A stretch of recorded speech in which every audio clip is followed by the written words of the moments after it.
Hello student, in this video I am going to start the explanation of invertebrates. Okay, so students, invertebrates are the animals which do not have backbone, means they do not have backbone. The animals who are not having backbone, they comes under invertebrates. Okay, it is a large group of animals. Okay, invertebrates is a large group of animals which can be found on land, in water bodies and in air. Okay, so this group is further divided into 8 major phylum.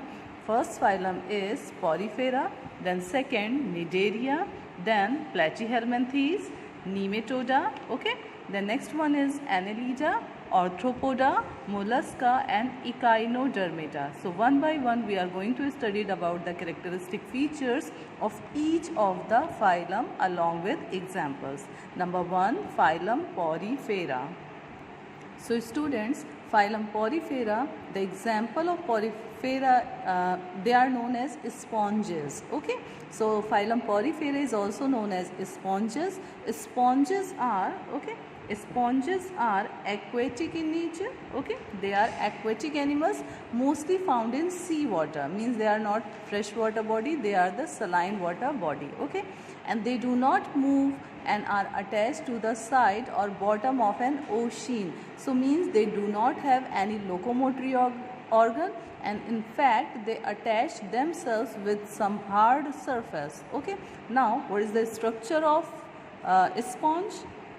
So somehow this type of a structure of a sponge could be observed. Okay, and they have a hollow cavity. They are having a hollow cavity, and this hollow cavity is known as spongocoel. Okay, this one is known as spongocoel inside, whereas body has number of pores, means holes. These are the holes which are present all over the body. Okay, so their body contains number of pores on the surface and large opening called ossiculum. This one ossiculum, and these small holes, they are known as pores. Okay, example हो जाएगा Sycon spongella. Okay, the examples of Porifera is Sycon and Spongella.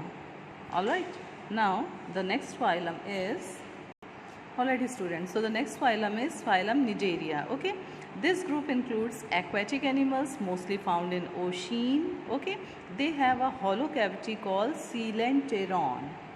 So student, here I am showing you a typical structure of Hydra. Okay, so they contain, means the phylum Cnidaria animals, they contain a hollow cavity. Okay, a hollow cavity. This hollow cavity is known as coelenteron. Okay, this one is known as coelenteron with a single opening, and this single opening is known as mouth. So water goes in and out through this mouth into the coelenteron. Alright, the next one is mouth is surrounded by number of finger-like projections. Number of finger-like projections, ठीक है? These finger-like projections, they are known as tentacles. Okay, they are known as tentacles. So these finger-like projections, they are known as tentacles. Okay, these finger-like projections, they are known as, means these finger-like projections are known as tentacles. Okay, and then they have special stinging cells. Stinging cells, who? Tentacles. They contain a special stinging cells called cnidoblasts. So these points like projections, these projections, they are known as cnidoblast. Okay, they are known as cnidoblast on their tentacles. And these cnidoblasts, what is the function of cnidoblast?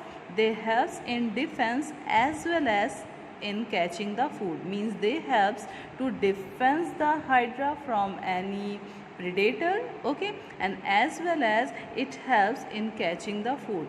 The example of phylum Cnidaria is Hydra, which I have shown here. Okay, jellyfish, corals, sea anemone, etc. Okay.